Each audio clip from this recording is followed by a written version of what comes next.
Hey, how's it going? It's Zuko, and today I got a new video for you. I've also changed the lighting in the background over there. Things look dramatic now, but you let me know if you like it. Anyway, I want to make a video on a topic, a discussion if you will, something that I could reserve for a pre-order roundup, but this specific figure I feel like is interesting enough for me to make an entire video on it.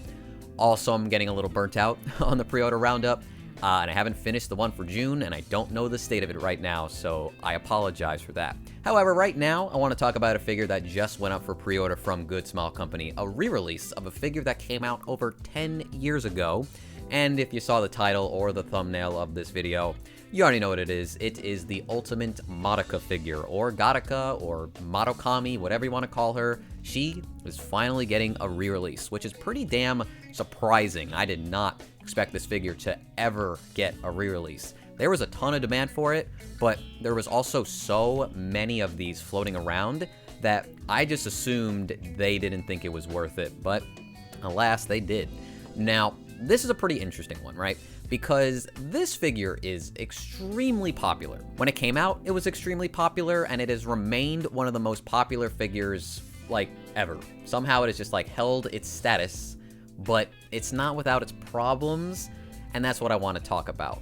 Now, back in the day, this figure was the shit. I'm pretty sure this figure came out exactly on Christmas of 2012, which is just like the perfect opportunity to buy yourself something, a good excuse, if you will, or if you're feeling really generous, get it for a loved one. But during that time, I was actually in Japan, just conveniently so. A friend invited me to go during the Christmas season, and I saw this figure everywhere. Every single store had tons of them. This gigantic pink and white box was absolutely beautiful, but I wouldn't get a chance to actually see the figure in person until I got home from my trip.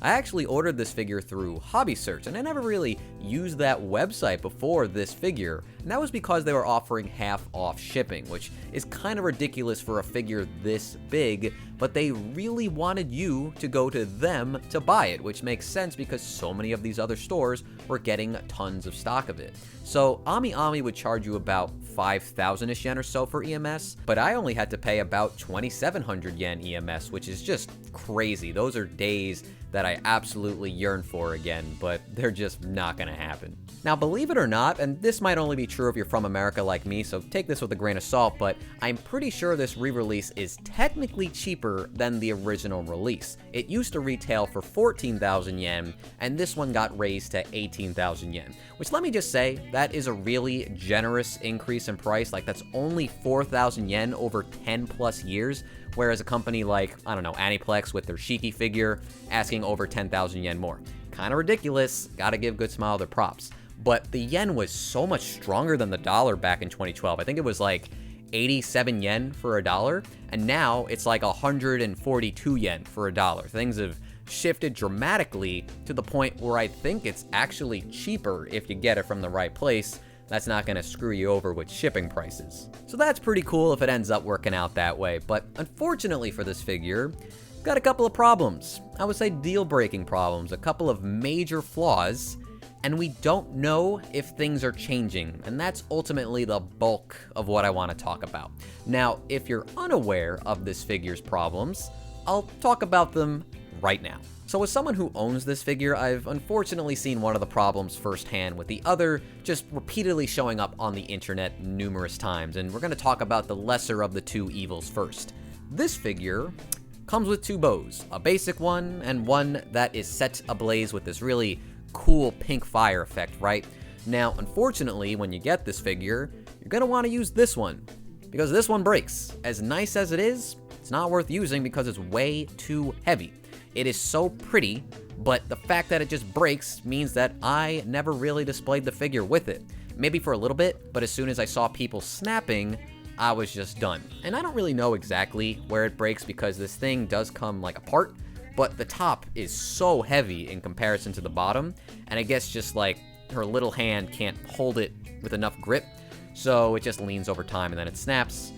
This one, really unlikely to happen. This thing is like a literal twig, weighs next to nothing, so you kind of have to use this one, which sucks. The other major problem with this figure, however, is way worse. Now, this is the base. I actually like it quite a bit by design. It's got this like nice pinkish purple color to it. The symbol's very cool. And for some reason, you can kind of see through it. Maybe you can see my face, I'm not really sure, but I can see the camera. I like it. However, this figure is way, way too heavy for this base to handle. Just the construction of it was not built for longevity, and that's where my problem comes in because I just can't display this thing anymore. I talked about it a long time ago where I said I would fix it, but I never got around to it. And I'm sort of glad I didn't just yet so I could show you all of these problems firsthand, but the fact of the matter is there's supposed to be 2 metal pegs in her dress right here, but they've broken off and they're in my hand right now. You're not supposed to see this. This is just supposed to be in the figure, and then you plug the entire thing into the base itself. But this figure is so heavy that she just cannot be supported by those metal rods. She just leans forward over time, bending those metal rods until they eventually crack and break off. So this thing's a giant paperweight, and now that there's a re-release, I only have 2 options, one being fix the figure, and the other just get rid of it, just give it to somebody. I don't think anybody would give me money for this, even though like the sculpt of Gattaca is fine, but why would you buy this when there's a new one on the aftermarket? I think that's the smarter thing to do, just get the new figure. But the problem is, and I'm gonna put this down, give me a second. Anyway, the problem is we do not know if Good Small Company is fixing these issues. And if you're new to this figure and you just think I'm complaining about it, I implore you to go look up reviews, go look up people just like talking about this figure in general. It is very widespread. This is just a thing with this figure. It is very flawed. And I find it really concerning and a bit disappointing that Good Small Company has not said anything in regards to if this figure has been updated in any way. And unfortunately, the way I feel is that if they're only going to raise the price by 4,000 yen, I can't imagine them like reconstructing the whole way this figure works, but I can only hope that they do that. Now, I don't really know what to do with this next piece of information, but some people have taken it upon themselves to actually contact Good Small Company and ask them if they're changing anything about this figure, which is really proactive and the right thing to do. However, the responses aren't great. The newest one I've seen right now, and I'll just read what I'm looking at because I'm at the computer right now and it's right in front of me. GSCCS Customer Support. Thank you for your continued support of our products. Regarding your inquiry, we are aware of the issues with the first release. However, we are unable to disclose information about the products that are still in development. We are sorry for your inconvenience, but your understanding would be highly appreciated. I find that to be unreasonable. Why would you not want to disclose that information? You would think that would be the selling point if they're aware of the figure having problems and everybody else is aware of the figure having problems. Why wouldn't you want to disclose that information? Why wouldn't that be priority number 1? And, you know, I could just complain about Good Small Company not letting us know ahead of time, but it's not the only time this has happened. Another figure I can think of, and I'm sure there's plenty of other examples, but the one that comes to my head because this was a figure I wanted, never picked it up unfortunately, but it was the Joan of Arc Alter Avenger by Alter. Bit of a mouthful. I'm sure you're aware of this figure as well. It's extremely cool. This was a figure that had a problem with one of the support rods in the back with the flag. I think it just breaks over time because of stress or something like that. It had that one problem, but it didn't take away from the enjoyment of the figure too much. It was just unfortunate that they didn't think about this better. And when it did get re-released, they actually did touch upon this one aspect of the figure by adding like a little bit of like acrylic to the top of the support rod just to support the flag a little bit better.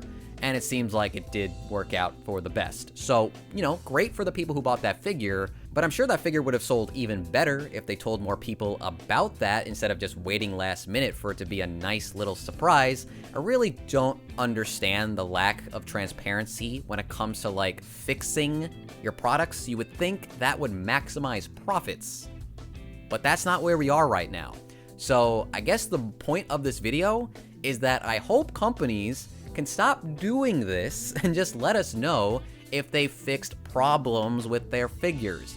As it stands, I'm not really sure what to tell you about the Ultimate Gattaca figure, Ultimate Madoka, whatever you want to call it, because I think it's very pretty. When it's complete and not broken, it's beautiful. Absolutely worth the money.